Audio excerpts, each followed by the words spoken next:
Hello, मी पूजा होममेकर्समध्ये आपले स्वागत आहे. आनंदी व स्वच्छंदी जगण्याचं एक रहस्य आहे, ते मी आज तुम्हाला सांगणार आहे.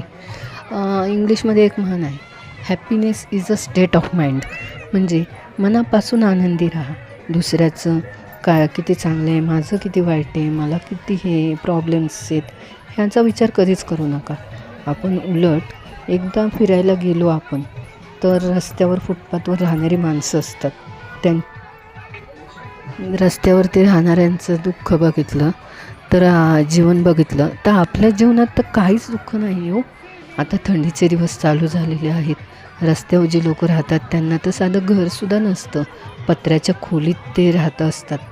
आणि अंगावर तर घ्यायला चादर नसते की काय नाही, फाटके अंगावर नेसायला फाटकी साडी, फाटके कपडे, लहान मुलं तर उघडी फिरत असतात.